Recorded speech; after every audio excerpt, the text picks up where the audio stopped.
questions, put them in the chat, and also keep your notebook and keep questions. And if we have a shorter time for questions, we will have in our recap, we'll kind of pick up.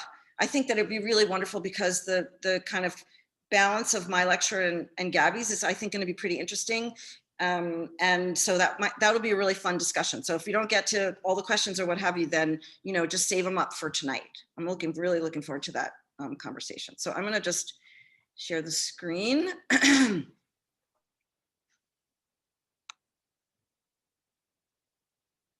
Oops.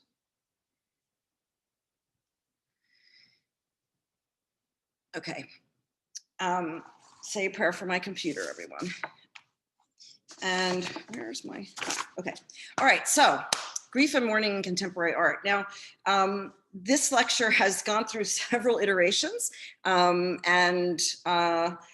So I think, in relationship to the conversation we had last night about, I think that when we were talking about whether art, is required to be sort of politic or not politic, I think the question for me, after thinking about it later, was not so much like, is it about beauty or not beauty? It's really about is it politic or not, right? I think that because beauty is this large, complex question that we touched on just a little bit last night. So I don't think, of course, I think you know this, that all art is overt. I think all art is political, but not all art is overtly political. So this lecture, however, is going to have a sort of a more emphasis on work that has larger kind of social and political impacts. And the reason for that is because I developed this lecture, in relationship to this year in particular. So I might actually do this like a whole other lecture that's about a little bit more about a more, not that this isn't intimate, but more kind of mourning work, grief and mourning in contemporary art that is a bit more kind of introspective or personal or something like that. So that's the kind of emphasis of this, but it's not because I think that that's the only one, right? I just want to make that clear. The other thing I also want to say is that I am talking about this subject because it is a tender and a vulnerable subject. I'm talking about this subject as an artist, right? I'm talking about the works and the artists and the ideas, as an artist looking through the lens of art, as art as a language through which we express grief and mourning. And so I'm not an expert in grief. I'm not a grief counselor, right? I just feel like it's important when we're talking about subjects like this that I kind of state that. So I think we have several therapists and psychologists here who, happily, I hope they'll chime in the conversation later. But again, this is about the language of art. And also, this is a question that I think is related not just to this lecture, but also to all of the lectures that we're going to have and all the conversations that we're going to have. Sorry, I'm going to just set my timer here. We talked a little bit about this last night, right? In a critique or in listening to stuff, there's going to be things that move you, that confound or even distress you. And I think it's a good idea to pay attention to those things and keep note of those things. One of the things we do in Crit Lab is develop the ability to analyze and to critically analyze work, to critically encounter work that we may not like, right? We don't use the like, not like language in Crit Lab. We try and kind of approach an artwork, encounter an artwork in the place that it's at, right? So I feel like that one doesn't have to like a work to understand that it might have some import and meaning beyond, our own personal feelings. And so one of the exercises I give a lot to my grad students is to, when they find a work that they find, really challenging or even problematic, to first make a case for the work, right? First make a case for the work, to critically analyze why that work, what that work is saying, what that work is doing in the world, et cetera, and then and only then make a case for why one might find that work problematic or challenging or difficult. I think that allows us to be able to see the work as its kind of own thing and not always kind of default to what is kind of like our own personal feeling, right? So that this, I think, relates to the overall kind of whole trajectory of this AltMFA. And then of course with artworks that, have this kind of, tender topic, that might also be, especially true. Okay, so it's also really important, as you know, language is something that I think a lot about and care a lot about, and it is a kind of a really important aspect of the Crit Lab. So we want to set the terms, right? We want to set the terms for the conversation so that we really are on the same page, speaking the same language about these topics. So grief is the internal experience of loss. Mourning is grief expressed publicly. Publicly doesn't have to mean, in the public square. One can have a mourning ritual, in the privacy of one's home. The most important thing, the essential aspect of this topic is that it's outside of the body, right? Grief is the internal experience of loss, and mourning is the expression of it outside the body. And that's really important, and I'm going to talk about that some more. So grief, there's lots of different kinds of grief. Personal, familial, to all the way to inherited, and solastalgia, which is kind of an environmental grief, which I'm going to talk about more later. The personal is, and these are not hard categories, right? I think in lectures we have to kind of put walls around things in order to kind of have a conversation, but obviously that these things overlap. So a personal grief, a personal loss, a personal grief spills over into familial, et cetera, et cetera. I think of and again, this for me was a really potent subject because of this, 2020 has been such a year filled with so much grief, so much loss, so much mourning, that it's been meaningful to me to kind of think about it in this way. So group grief, I think of is a grief that we have that may not be someone that we knew, right? But someone that we share a commonality with. So I think of the George Floyd murder as an example of a grief, a loss and a grief that is that would affect a particular community especially hard, right? So the African-American community being especially, that grief being especially felt. Now, sometimes these spill over, right? They spill over beyond the group and they become communal. And I think that the George Floyd death is a really potent example of that. This kind of grief spilling, a community grief spilling over, even like a personal, familial, and group grief that spills over into the communal. The pandemic is obviously a communal grief. We don't all experience it in the same way, but the pandemic is not specific to a community, right? It doesn't hit in that way. And that communal nature of the pandemic makes it also a historical, this is a historical event, right? As is, I think, the death of George Floyd and other, other events that have happened around that. There is evidence that, trauma and grief can be inherited through our DNA, but it certainly is also inherited through the family narrative, through kind of the cultural narratives that happen, the way that grief and mourning is shared amongst a community. And again, grief for the land, I'll talk about some more. So of course there are secondary losses in grief, right? It's not, there's the loss of, a personal loss of a life. It can also be, an affiliation, a job, et cetera, and these things can ripple out into lots of other areas. Our loss of safety is one that I think is been really potent this year, that we kind of have been put onto unstable ground, and our sense of safety has been really kind of affected. And I think that this loss of safety is a kind of a grief that has spilled over into the greater community. So there are some communities that have, spent generations without a sense of safety, right? I think particularly communities of color have had that, and that kind of loss of sense of safety, that one should feel safe in one's home or in one's job or in one's life or walking down the street, and if there's the loss of that, I think that has spilled over into the mainstream community, or the white community in particular. So if that loss of safety can cause PTSD, numbness, hypervigilance, and that instability can be really hard to restore, right? When one has a loss of a sense of safety. And so in addition to healing from the trauma, the individual is also tasked with grieving of this, this sense of safety. And of course, there are these other secondary losses also. So all cultures have mourning rituals, right? And mourning, again, to distinguish from grief, is the representation and the performance of grief. It is expressed through ritual and through objects. So, this means that art and artists are, first of all, have always been the people, right, who made mourning objects and created mourning rituals. And it also means that artists are particularly well situated to have an avenue of communication, right, about mourning, who can do this particularly well, because again, mourning is this representation and performance of grief.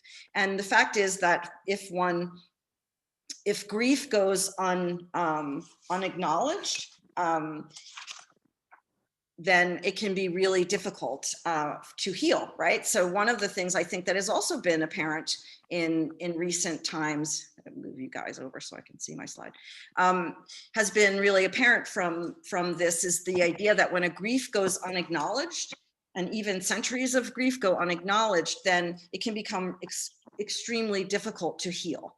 And that is the sense that mourning is required in order for grief to be healed. And mourning, again, is something that we share. Mourning is a shared manifestation of grief. And grief needs to be recognized, acknowledged, and valued in order to heal from it. And so grief that does not have that can very often become something that becomes a sustained grief, and again, that continues and continues. So I think I love this quote from Melancholy Nature, because I think that is a good description of the way that artists use the language of art to express what are often unrecognized, unacknowledged, and unvalued loss. Come on, let me switch. So speaking of our radical optimism, gotta just move you.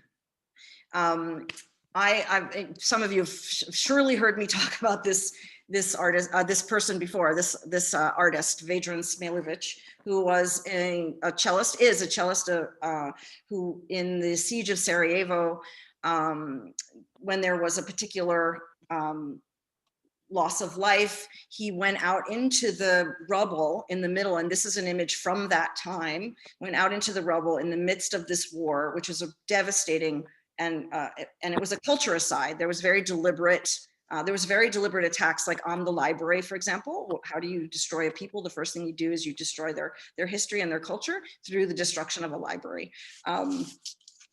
So I think that, and so he went out in his tuxedo and he played this very particular musical piece, and he did it for 22 days, one day for every life that had been lost in this particular event. And people said to him, and it was in the midst of snipers and everything else, and people said to him, how can you do this? It's so dangerous. And he said, without my humanity, I don't care about living. And so I think that there's a connection for me between mourning and protest very often. And it doesn't mean that all protests are mourning, although I do think that protests come about because of unvalued loss, right? That is a particularly potent impetus for a protest. And one of the thing that makes this art, obviously he's playing music, he has the cello, et cetera, et cetera. At the same time, there's a very considered aesthetic component to what he did. He put on his tuxedo. He didn't just go out and play in just out of anguish. He put on his tuxedo. It was a very formal aesthetic act. And that really distinguishes it I think in an important way. So I've made some categories again for how we'll talk about this, but again, there's by no means are these categories kind of mutually exclusive. But I think that thinking about monuments and cenotaphs has been something that's been really powerful in this time, not just this year, but in the past few years, thinking about monuments and what are the meaning of monuments and how do we value them and what do we think of them in this kind of time where we're taking monuments down and we're rethinking them and everything else. I think you always have to start with Maya Lin, with the Vietnam Memorial, because this memorial is a very distinct break from the historical nature of monuments and memorials, right? There is no person, there is no kind of triumphalist narrative. It's a gash in the land. She was 21 years old when she did this, and most of you, I'm sure, already know the whole story. But if you ever look at her actual drawing for this, there's some great documentaries. If you haven't seen it, I highly recommend it. It was just like these two triangles, made a pastel triangles, like a gash in the land. It's situated midway between, like points right between the Washington Monument and the Lincoln Memorial. It's meant to be this meditative place. And then one of the most important things about this monument, which has become just incredibly meaningful for people, you know, the survivors, families of people who are lost, et cetera, et cetera. One of the really important aspects of this memorial is the fact that the 50,000 names are not alphabetical, they are chronological in the time of the death, right? So if you see here, they start up here and they go all the way until they disappear in the earth and continues on and on, comes back up out of this side and ends up so that it begins here and ends at the bottom of this kind of, you know, crack in the earth here. And so in order to find the person, you know, your loved one, one is forced in a sense to be there and to spend time and to meditate on the enormity of this grief. And I think that's it's a really powerful shift. Like, instead of being something that we pass by, it becomes something that we are kind of actively engaged with. So it's also a way of thinking about, you know, how one choreographs bodies around our artwork, right? Not kind of predetermining meaning, but setting up a circumstance, setting up an environment for people to generate meaning of their own. And so that monument has become, you know, greatly beloved. Krzysztof Wodiczko is a Polish artist who has been working for many years around monuments. This is a piece that was in New York in the fall of 2019. I was really fortunate enough to see this piece in person. So 2 replicas of the Lincoln Memorial. And what he does very often is use monuments and buildings, architecture, as proxy bodies. And so here he has 2 people in conversation. So he's recorded many conversations with like family members and friends, and projects their face, hands, and feet onto the statue.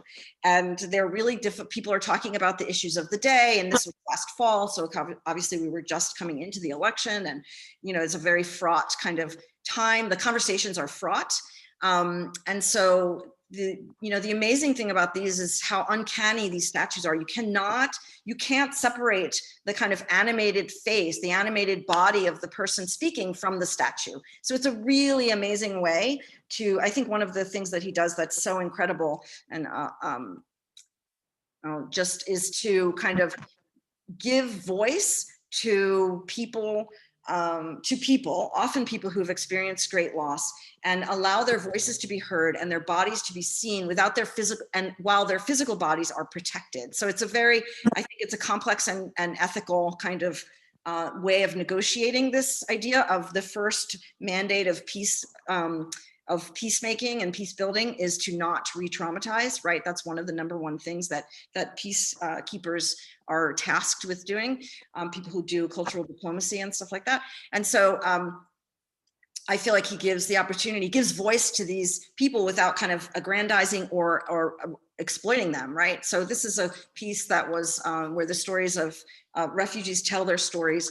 And again, this is a monument that probably I've walked by, you know, many times and never saw, the way that we didn't see these monuments in the past necessarily. Well, some of us maybe didn't, and has reanimated it. And I think in a really interesting way, right? It both kind of acknowledges the historical legacy of this particular monument while bringing it right into the future in a very active and dynamic way, and making it a kind of a living document. And again, you can't, when you stand in front of these things with these videos on them, you can't, like, the sculpture really becomes embodied. It's kind of really uncanny. This is a piece he did in this is the only building that wasn't destroyed in the bombing of Hiroshima. And so of course there were survivors and a lot of you know, clearly a lot of trauma with that. And so in this, again, allowing the building to become a proxy body for the survivor. So he's projected the hands of the person in real time, telling their story of how they survived that particular day.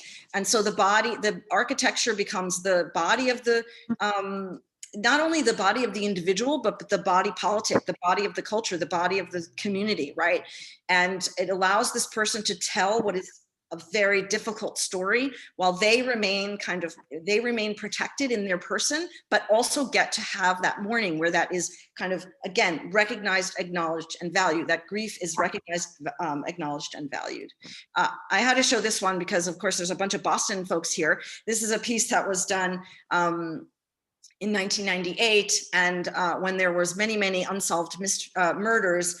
And again, the mothers of these sons who never, had the opportunity for this mourning, this kind of public mourning, when a loss becomes not just an individual loss, but a community loss, these things become really powerful. And so the obelisk again gets to be the body of the mothers. Doris Salcedo, I think we talk about her a lot in Crit Lab. She's an artist who works a lot with kind of mourning, especially around violence and war and cultural violence. And this is a piece that was done commemorating this a massacre that happened in I think it's 1986. I think it was at the Palace of Justice in Colombia. She's a Colombian artist, and I think it was 100 people were killed, including a whole number of Supreme Court justices. And so she had, over the 53 hours that this siege took place, she had a chair lowered, an empty chair was lowered over the side of the building for every life that was lost at approximately the time they think that person was murdered. And so again, the chairs become a proxy for a body, right? It's a way of an absence making manifest a presence. I think that this is something really important, right? An absence, and it's a recurring thing throughout this theme. This is a Don Vo. This is a piece that is not sort of directly about the loss of bodies, although you could say by of course extension, right? The kind of devastation that comes from these ideals being violated. So this is a replica of the Statue of Liberty. It's actually a really interesting project on many levels, and I encourage you to look into it. It's made exactly the same way that the original Statue of Liberty was made. And there's kind of like, the original one was a gift from France, paid for by Americans, constructed by French laborers, and his was conceived in Germany, fabricated in Shanghai, supported by his French gallery. So there's this really interesting narrative that is kind of embedded in the actual making of this object. And so this object will never be assembled into the full Statue of Liberty, right? It is still the beautiful, beautiful thing that it is, this amazing sculpture, this amazing kind of symbol of ideals, and yet it is fractured. We walk amongst it. It's kind of a humbled version in a sense. And it reminds us both of the ideals that this statue embodied, and also the ways that we have not lived up to it. So it's a beautiful, beautiful piece. Nari Ward is an artist who's done a lot of stuff around mourning. And again, take note of some of the artists that interest you, and you can research them more later. And one of the things about Nari Ward that I find, well, a lot of these artists actually, and Nari Ward is one in particular, is the way that he uses, I think a lot of these artists think about this, right? The way that the materials, they use materials as part of content and meaning building, right? So this is a We the People. It's made out of shoelaces. He does a lot of stuff relating, kind of, sports and stuff like that. The role of sports in the lives of African-American men in particular. He uses materials that are often, detritus or trash. I think there's some of you who could really relate to this, to the work, to the kind of way he's using, to his relationship with materiality. And these are very kind of mournful pieces, right? I mean, this is like a weeping, it's like the Statue of Liberty weeping, right? We the people. And this angel watching over this, this kind of, sort of residue of culture. And this is a piece of 300 abandoned baby carriages and fire hoses. And originally, this is a really wonderful example of something that originally referred to a particular, the crack epidemic and AIDS and homelessness in New York. But of course, we could see this relating to now to refugee crisis, to many, many other instances, right? The way that the particularity, and we talk about that a lot in Crit Lab, like the particularity of an object is what makes it universal, right? Not the thing that is this as kind of the same as other things, but the particularity or peculiarity of the objects used make it universal. This is a particularly kind of monumental piece in a very clear way.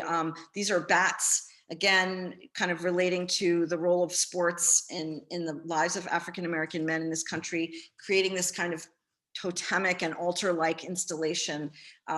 Really beautiful. And really, again, the materials really matter, right? They're not transparent, they're opaque materials. Like the material that he uses is really a bearer of, and a bearer of content and a meaning maker, right, in itself. Titus Kaphar is an artist who's done a lot of stuff with monuments. His work is, in some senses, more direct, right? It's sort of more to the point, and kind of. So these are monuments that were made. The one on the left is Jefferson and Sally Hemings, and the one on the right is the Princeton president, who on that location where, when he died, 6 slaves that he owned were sold on the property of Princeton. And so he's, again, making these monuments. He has an interesting perspective. He doesn't think we should take them down. He thinks we should get artists to kind of come in and make them active spaces for conversation. And I think that's what a lot of these artists are doing with monuments. Doreen Garner is an incredible African-American artist. This is a recent work that she did around the J. Marion Sims. J. Marion Sims was the father of modern gynecology, and there's a statue of him in Central Park. Again, a statue that I'm sure I never even noticed, and it had been there for, you know, a very long time, and it has since been, so they were reviewing all of the statues in Central Park, and J. Marion Sims is a particularly potent figure because he operated on slave women without anesthetic, believing that African Americans didn't feel pain. And so, and because he was a scientist, it's very well documented, the operations that he did. And so she made this replica of him in red, and using the words poneros, which means a biblical Greek term meaning evil or wicked, and on the pedestal. And pedestals are something that are pretty important in this. In fact, just to say that his statue was removed, and I think this is really interesting as we wrestle with what to do with monuments, thinking about this is important. This statue was taken down off the pedestal, taken out of Central Park. It wasn't destroyed. It was brought to a cemetery in Queens where he's buried, and it was placed on the ground. So that idea of taking something off the pedestal and the role of the pedestal in art, I think, is really important. And many of you have read Rosalind Krauss's Sculpture in the Expanded Field about when sculpture climbs off the pedestal, kind of a seminal text that I think is really important. And so she wanted to kind of deal with this and created these called The Rack of Those Ravaged and Unconsenting, and, you know, a kind of a reference to the bodies of the women that were operated on, whose names we will never know. And the interesting thing about Garner, among many interesting things, of course, is, again, the way she uses particular materials. These are really visceral and kind of really disconcerting, right? This is a work that's very direct, right? It's not subtle, and it's kind of right to the point. The interesting thing is when you come close to them and you look at them, they're made of like glass beads and pearls, and all the materials are actually these quite beautiful, you know, materials used for adornment and embellishment. And I think that's really interesting, and that she kind of twists them into this form that kind of really communicates the visceral. She also did a performance. This is a much larger piece. It was a performance with music and all of that. It made us a silicone version of that sculpture, and they performed the operations on this sculpture that were performed on the women. So, you know, again, a powerful act of mourning, right? Making sure that this loss would be recognized, acknowledged, and valued. Nona Faustine, another amazing artist who's done work around similar themes. When she had a child, she thought, you know, I really feel like I have to kind of, I'm really paraphrasing here. So, you know, to kind of take back the subjectivity of my body, a body that is not acknowledged throughout history, and also a body that is, you know, been unrecognized, and those losses being not recognized, acknowledged, or valued. So she did this series called White Shoes, and she posed in places all around New York where that were involved in the slave trade. So this is Wall Street, where there was a slave auction at one time. It's such an amazing project. And I think one of the things that makes it so powerful is the way that she doesn't allow herself through these images to be objectified. Like, she maintains her subjectivity throughout. And I think that's a really, while also kind of proclaiming this this loss, this grief, and kind of demanding that it be acknowledged, valued, recognized, acknowledged, and valued. And she's often either carrying a slave shackle or wearing one. So we're going to talk about objects now, and I'm going to start again with Titus Kaphar. This was a piece that appeared in Time after the George Floyd murder. There's a very long poem. This is just the very first section that goes around it. One of the things that Kaphar does that I think is really effective, again, is this making a presence visible through an absence, right? These are very large paintings where the child is cut out of the picture. And so, but is still incredibly visibly there. Right now, Kaphar has a very large show at Gagosian in New York. And if you can get there, I think it's really, really worth the trip. I will say that Gagosian is, first of all, huge. Second of all, you have to fill out a survey, have your temperature taken, and you're guided through by the guards. So they're taking really, really strong precautions if you feel, that you want to go, but you're uncomfortable. So the show is filled with these images where he uses this, this kind of methodology of cutting it out. Again, a direct approach, right? A pretty direct approach, but one that is particularly effective. He's done other pieces, paintings using chalk to reference the chalk marks on the sidewalk from crime scenes, and instead acknowledging, graduation and stuff like that. And has also used, the language of what would be Fayum portraits or Byzantine icons to talk about the loss through of African-American men in particular in prison. This is a Jerome project. His father was in prison and his name was Jerome. So he did a research project of all the men in prison named Jerome. Again, with the preponderance of men in prison being African-American, this was a particularly potent metaphor. I have to go back a little bit in time to acknowledge an early work utilizing these ideas of, presence through absence.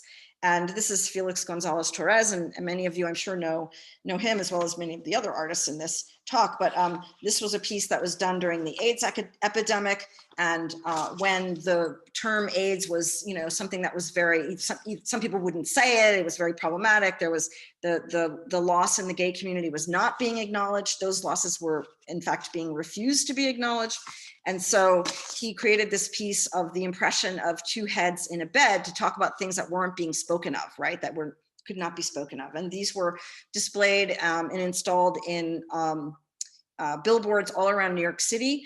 And, again, a work that is very contextualized by its time became a sly. I think Gonzalez-Torres, as opposed to Titus Kaphar, is very direct, right? You kind of, that information is right there. I think Gonzalez-Torres often works in a poetic realm where the content is there if you decide you want to encounter it and access it, right? And also you might not. He's done a lot of work using candies. This is an untitled portrait of Ross, who was his lover who died of AIDS. And it's approximately 180 pounds of candy, which is the weight of Ross when he was healthy. Also the weight of, your average healthy American male. The candy is something that can be taken away. And so the kind of both the sweetness of the relationship, the sweetness of the person, the sweetness of Ross, the sweetness of any body, right? And then also the loss, the wasting, the taking away of this body becomes really potently enacted through the participation of the viewer. And then the gallery would, replenish these periodically. This summer, there was a big movement to kind of reenact a lot of these projects around the world. I think was controversial in some ways, and maybe something that would be interesting to look into. Okay, I have to just give you a sensitive image warning for those of you who might be sensitive. Well, we're all sensitive, but I just want to give you a warning so we don't leap right in. This is an image by A.A. Bronson. Also an image that was blown up to, billboard size, very large, again, to kind of force a death and a loss to be acknowledged, to be recognized, acknowledged, and valued. This is Felix Parts, who was part of this Canadian collective that A.A. Bronson and Jorge Zontal were part of. And this is him, the photo taken of just a few hours after his death. He requested that photo to be taken, and he's in his, in his home, surrounded by the things and the people that he loved. And it was, again, a way for people to be forced to face this, the fact of this loss. And this is Jorge Zontal, who also died of AIDS. This is 5 days before his death. He was born Slobodan Sajalivi in an Italian immigrant internment camp for foreign Jews. And after Mussolini fell, they were rounded up again by Germans. His mother escaped with him to Switzerland, and his father was sent to Auschwitz.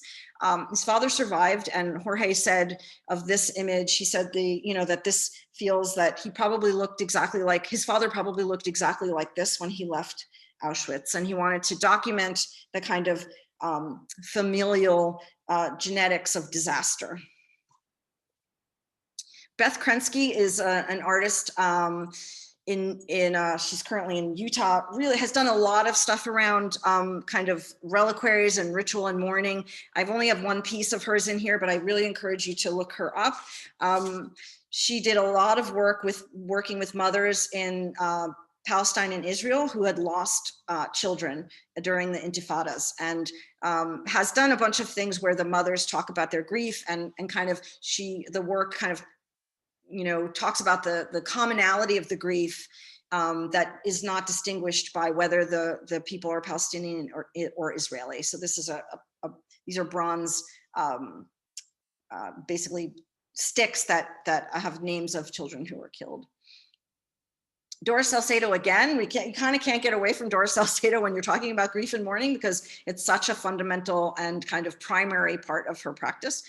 This is an early piece by her of shoes of people who were disappeared in Colombia, and she had niches in the wall cut out. The shoes were put in there, and there's like an animal skin cover, and then they are sutured to the wall. And this idea, again, of kind of, the sort of unnamed loss, the inability to mourn when there maybe is no body, or we don't have the information.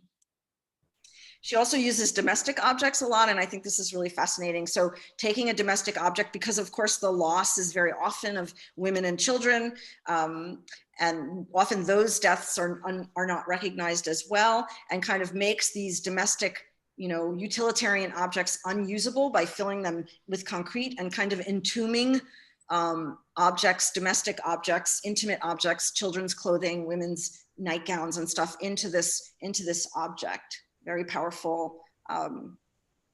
This is a piece, this is 250,000 preserved rose petals that was meant to be a shroud for a nun who was tortured and murdered in Colombia.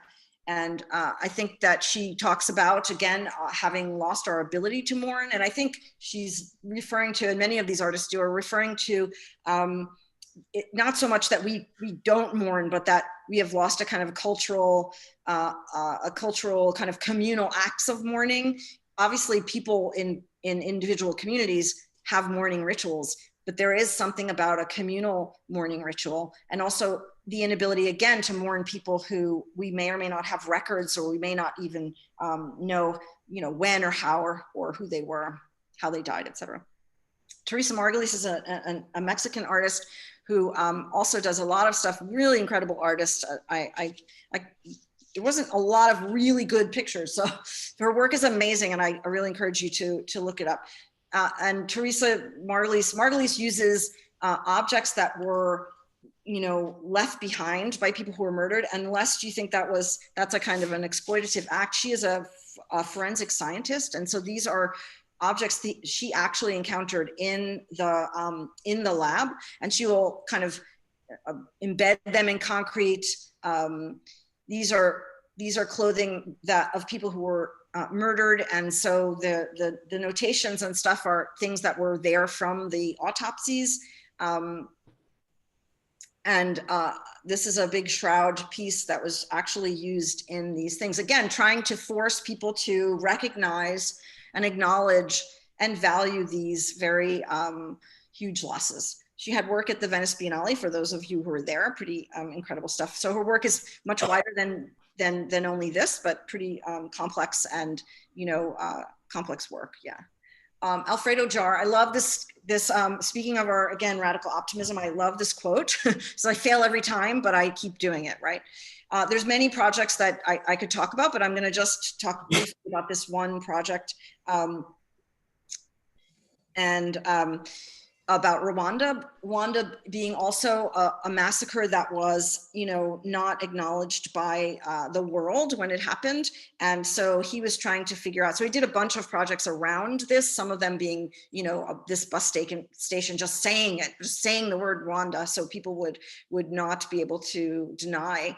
And I'm gonna just talk about this piece for a minute, that this is a piece where he thought, you know, 1 million lives, 1 million people slaughtered in 3 weeks, right, with machetes. It's just an inconceivable, it's an inconceivable number, an inconceivable loss. And our brains, as you know, as humans, our brains cannot really, we can't really, you know, we can't comprehend that, right? We know what 1 million is, but in order to comprehend that in a way that really kind of can touch us, can get through that kind of abstraction, he was trying to figure out how he could do that. And so he met this young boy whose parents were murdered in front of him and who stopped speaking for a period of time.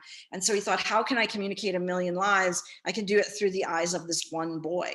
And so he created 1 million slides of this one boy's eyes. And so on this light table, you can see around the edges are these loops where you could come and look at this, and that hopefully the enormity again of that loss can be seen through the eyes of this one boy. This is a piece that is not the loss of life, but a loss of culture. In a sense, this is a Shilpa Gupta, and this is a piece, I really love this piece. This is a piece about each piece of paper on the stake is a person who was imprisoned for their writing or their music. And so the microphones are speakers that play like people reading each of these people's words. They were journalists, they were poets, they were musicians, and over a long period of time. And again, a beautiful, I think in thinking about installation and how one choreographs bodies in space, I think this is a particularly beautiful piece. This is a little clip. It happens to be one where they're singing, but sometimes they're singing, sometimes they're speaking. But I'll play a little bit.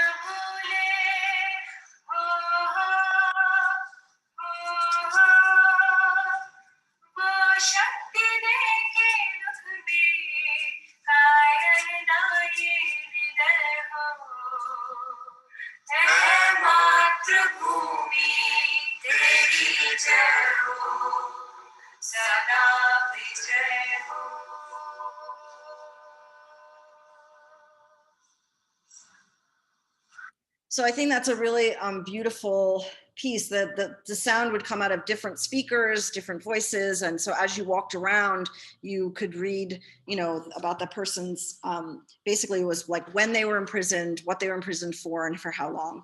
I thought it was a really powerful piece. So it's not always only the loss of life, it's the loss of culture, the loss of autonomy, the loss of our ability to make art, right? And so back to protests again, I want to talk about action. And again, am I saying that protests are artworks? No, but I think that the language of art is one that is powerfully used in protests. I mean, the posters are art, the action of kneeling, right? This is a protest in my neighborhood in Washington Heights. This is in front of the 34th precinct. And it was a really beautiful day. And again, it is this idea that a life that can't be, a life that is lost, that can't be valued and can't be mourned, will become something that is a grief that is sustained and really problematic. So I feel like there's this overlap, right? There's this overlap, that protest is often the spilling over of an unacknowledged grief. Motoi Yamamoto is a Japanese artist who lost his sister when she was very young to brain cancer. And he began to make these salt installations. And the salt in Japanese culture is used in lots of rituals. And so it's a symbol for purification and for mourning. It's used you know, by sumo wrestlers before matches. It's put in front of restaurants and places for good luck. So salt is a very potent kind of powerful, carries a potent meaning in Japan.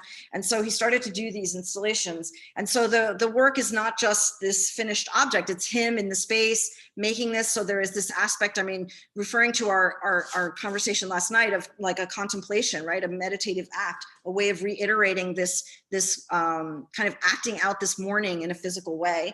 And then at the end of the installations, the salt is swept up and he would carry it to, you know, a body of water or someplace in the land. And he's been doing this a long time. They're really beautiful. There's great videos of him working and stuff.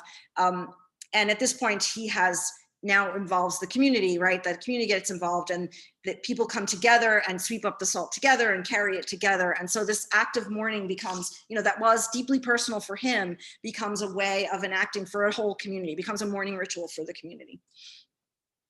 This is a favorite piece of mine that I've loved for years. And I was talking to Jonathan, who you're going to meet, of course, and he was like, I know Martha. So he connected us, and that was really a delight because this is a piece that I really love.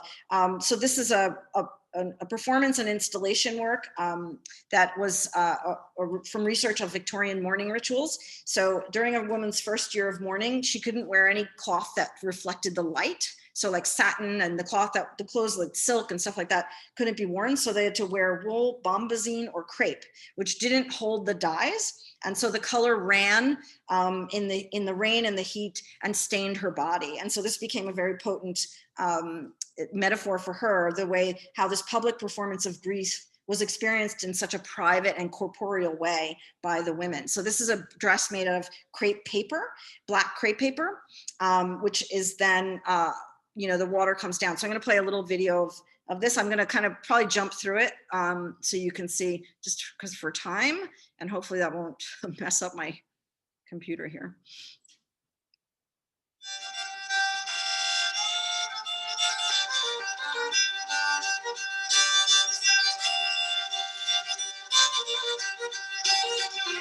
Take it off, cried the oldest one. Take it off, cried she. I can't stay here in this wide wicked world when there's a better life for me. Down in my bed. I'm just going to jump through a little here.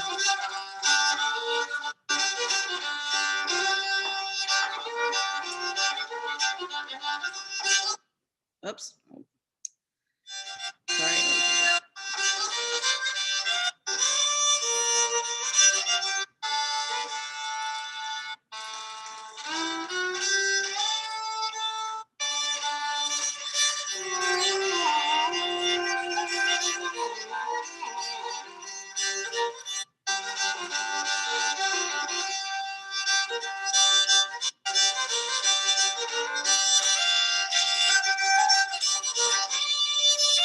So a beautiful piece that becomes, you know, that this dye just spilling onto the floor. So, you know, like the grief, the mourning, it's just a powerful piece.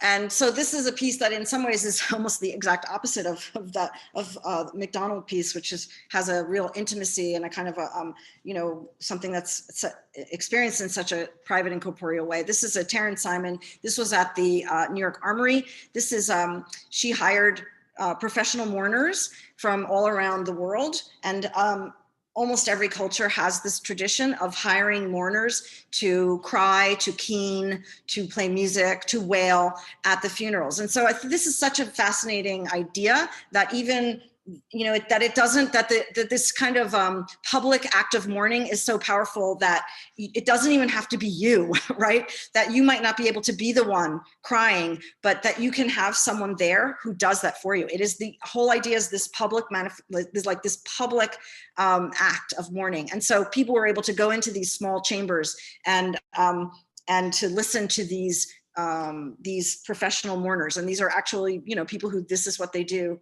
for their job. And you can, if you go online, you can see beautiful videos of these people performing in this very intimate way in this, enormous space. So grief is not always, mourning is not always, about sadness, right? This is Ebony Patterson, who's an artist from Jamaica, who there's many traditions, especially traditions connected with Africa, where and I would say Irish wakes also, right? The famous Irish wakes, where the person's life is celebrated, and that the mourning ritual is a ritual of celebration. And so Ebony Patterson created these coffins that are brightly decorated, just patterns and jewels and everything, and they were actually used in mourning parades. And so I think it's a really beautiful way, again, a celebration of life, a way to, again, recognize, acknowledge, and value that life through these objects. She also did a work that is really beautiful of this. There was a massacre of 72 people whose names were it was 72 men and 1 woman who died during the Tivoli incursion, and whose names were never released. And so how can a community mourn when we don't know who we are mourning? And so she created these objects, and it's really beautiful. She wanted them to still be seen, right? For that trauma to be visible. And so the work is about the ideas of visibility and invisibility, and what makes, what, again, as Judith Butler says, what makes a life grievable. I think this has taken on even, more potency with the masks and everything else in today's, this was made much before that, but I think is really interesting in that way. The last one in this section is Candy Chang. Candy Chang is an artist who through a loss created in a loss of a close friend, created these very large chalkboards. This was originally in New Orleans, where she lived, and wrote "Before I Die." So again, this idea that kind of embodies a mourning, but also a kind of an aspirational or hopeful component. And this project has ended up going all over the world in like hundreds and hundreds and hundreds and hundreds of places. And what's really beautiful is how, when you really read them, there's just incredible stuff. I mean, some of them are funny, but many of them are incredibly moving and poignant and beautiful. And so it's a really amazing project that continues. They've collected, tens of thousands of these quotes. This is a piece she did at the Rubin Museum of, again, a monument for the anxious and hopeful. So one side says, "I am anxious because," and the other side says, "I am hopeful because," and they collected all of these pieces, and they're really just heart-wrenching, right? I'm anxious because we're building things we don't understand. I mean, it's just incredible, incredible stuff. People being, the way that an anonymity can, of course, online can enable a lot of hate, but can also enable people to express things that maybe they wouldn't have said otherwise. And so I love this one, right? I'm anxious because of the wide open future. I'm hopeful because the future has infinite possibilities. So it is this idea of the where you stand. What's your perspective? Are you the radically, I think I'm a little both of these, right? Radically optimistic and also not. This is a beautiful compilation of some of the words.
So it's a good segue for our final section here. you know, I've watched that so many times already because, and it just gets me every time, you know, because you feel like the sense of all of these voices in this very intimate way. I feel like all those voices are in the room, and some of them just hit you. So I think for me anyway, it hit me so hard, I get choked up every time I watch that. So, okay, solastalgia, form of emotional or existential distress. So it's a kind of a homesickness, right? When you haven't left your home. It's a new term. And I think, you know, people really are feeling a kind of a grief around what's happening in the environment. And so Glenn Albrecht, you know, made this term to give us a voice, to give a voice to this feeling that we were having, and we didn't previously have a word for it, right? What is a word for grief for the land? I couldn't, you know, this is not an artwork, obviously, but this is a sort of evidence of, you know, the complexity of the time that we're in, the irony of this mask about being, the sign about wearing a mask and being safe, being engulfed in flames. This is from the California fires, and just the kind of enormity of this kind of challenge and grief. D.M. Whitman is an artist who has done a lot of work around solastalgia and environmental issues. And this was a really interesting project, created a zine that was a guide to loss and grieving, and collaborated with a psychologist and created this zine so that they could go around Maine and actually have these complex conversations with people around their feelings of grief in the around the environment. Beautiful project. And DM also has these many amazing projects. Was trained as a scientist, right?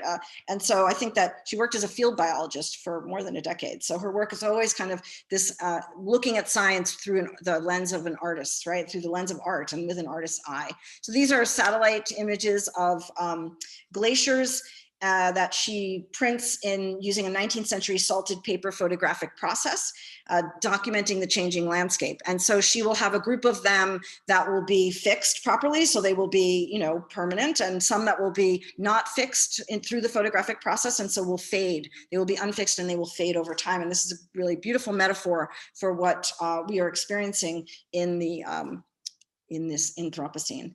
This is a piece that was at the Venice Biennale. Again, really incredibly fortunate to have seen this in person and experienced it in person. And this quote, I think, is particularly important. The idea that when we feel that we are outside of nature and we aestheticize it, and it makes us, you know, someone said about this project that, you know, we're kind of sitting on the beach while the world is burning, in a sense. And so this was a piece where you can see from the image that there is an upstairs balcony and there was an artificial beach downstairs. People are, you know, they're reading and playing ball and sleeping and doing things that one does on a beach. And there was an opera created for it, incredibly beautiful opera. And so the people don't get up and perform, they are actually lying down and while they're singing. And so you can't really, first you can't tell who's singing. So in a sense, because they're just, you know, it's as though they're not performing, it's as though you are hearing people's thoughts. That was the kind of the potent the result of this, is that we feel like we're, and that the image, the kind of text is this, I mean, beautiful, beautiful opera. And the text was sort of things like, you know, a cranky woman complains that nobody cleans up their trash, or a wealthy mother brags about seeing the bleached pallid whiteness of the Great Barrier Reef, and you know, how somebody that it doesn't snow on Christmas. So there are these kind of somewhat banal things that people are singing about. And I tell you, you could not tear yourself away from this. I mean, I spent a really long time in here. You just, once you were in there, you couldn't really tear yourself away.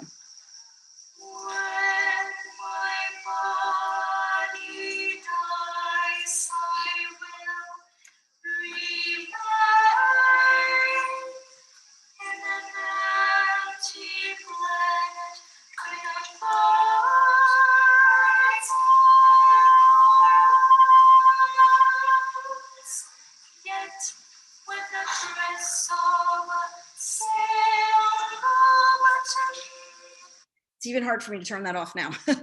So beautiful and so mournful. Lisa Crafts is an artist. I'm really coming close to the end now. So Lisa Crafts is an amazing artist. And in fact, just saw her work in Chelsea. And her work is often, she's a video and filmmaker, and often her work is often about this kind of connection between, or like juxtaposition between our relationship with nature and its sort of in its relationship to being in the urban environment. So I'm going to show a very quick video here.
So really about our kind of fraught, and tumultuous relationship between humanity and nature, as we try and wrestle with how, are we outside of nature? Are we not outside of nature?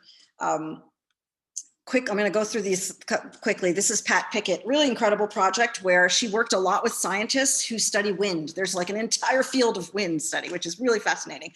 And that the tree growth is basically shaped by the wind, and that some trees, respond to the wind by their branches moving in a circle, and some go back and forth. And so she attached pens to the branches of the tree and created these, and had collaboratively created these drawings with the tree. Really beautiful project. If anybody saw the weather show at the Aldrich Museum, you would have seen this work and also this work.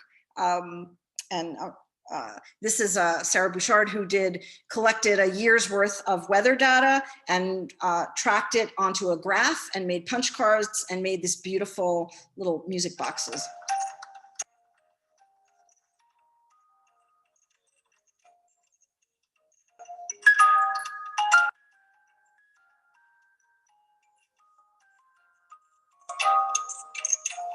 So again, a more playful piece, but still I find that so poignant. The translation of this weather data into this kind of, music box, really beautiful. Laura Splan is an artist who has done a lot of stuff around art and science, and using kind of these very complex scientific softwares and collaborating a lot with scientists to kind of talk about our relationship with nature. So these are depictions of SARS, HIV, herpes, influenza, et cetera.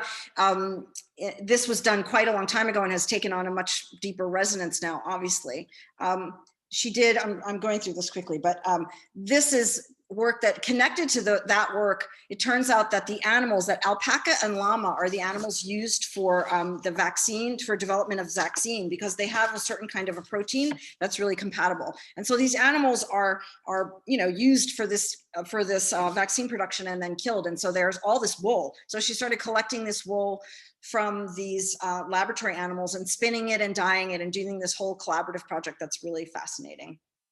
I'm sorry to rush through these, but Gabby, I put this one in particularly for you.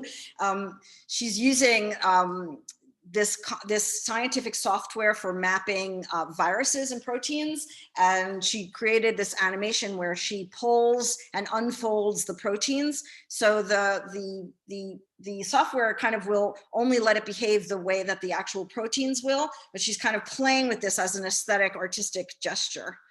Very interesting and complex project. She is currently in residence at Biobat in New York, and this is the installation. And if you can make an appointment, and it's a really beautiful, and I'll just play one really quickly. Again, using these scientific software of protein folding and manipulating it with an artist's eye.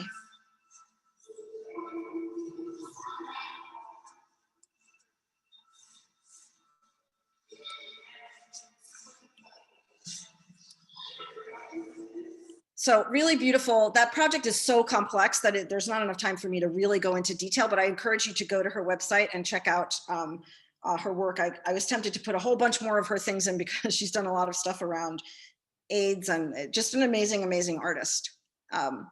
Couple more. This is the crochet coral reef. These two kind of very high level mathematicians who are sisters, Christine and Margaret Wertheim, discovered that the mathematical construction of crochet is the same as the coral reef. And so did this project that's been ongoing for years now, where they're both like using the math and kind of playing with the math, and then also creating these community projects where they create these enormous complex coral reefs. So basically a way to, you know, bring awareness to the bleaching of the coral reef. They've made bleached coral reefs. And again, it may be the largest community project in the world. It's a pretty amazing project. And so there's all kinds of layers of, you know, science and art and the environment and stuff. It's a pretty amazing project. Crochet coral reef, really look it up. Last thing, almost the next to last thing is this is an amazing project. Heidi Nielsen is another artist who kind of is sort of really sits in the intersection between art and science. And one of the reasons why I put this in, because I think it's so beautiful. There's a particular satellite, the GOES 16 satellite, which stays on a particular trajectory and so can be tracked. And so she created this artist-run satellite receiving station. So you can sit in this receiving station and you can receive the images from the satellite in real time.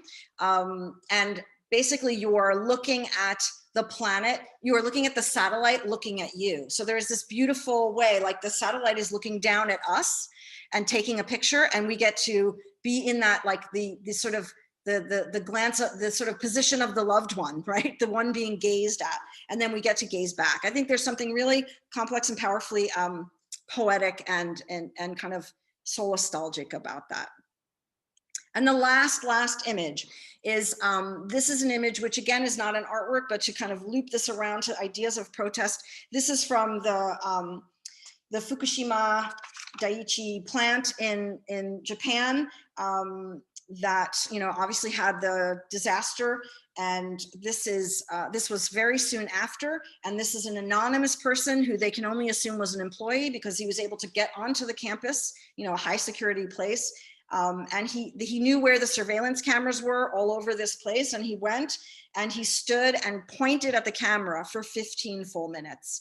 It's a really incredible act, an act of kind of, again, demanding that this loss, the enormity of this loss, be recognized, be acknowledged, and be valued, and also, you know, pointing fingers at the people responsible. And because this became something that was, you know, got onto YouTube and all of that, he's also pointing at us and our complicity in the ways that we have structured our world and the impacts that has had on the environment. And so I think that a lot of these artists, like Laura Splan, uses the language of, talks a lot about how we create aesthetic languages to talk about nature that are outside of nature, like that we can't. So one of the things that Laura does, just to kind of circle back on that, is kind of use the language of, so we can understand these proteins, right? These minuscule proteins through this scientific language, because we can't experience it directly. So that idea of like experiencing nature through a mediated language, which is the way that we as humans do, I think is a powerful thread that runs through a lot of the soul nostalgic. And so back to our kind of radical optimism and our radical listening, I think that I love this quote too. It reminds me of the Alfredo Jaar quote, right? That I constantly fail, but I keep doing it. And that is just, you know, that's pretty much our lot, isn't it?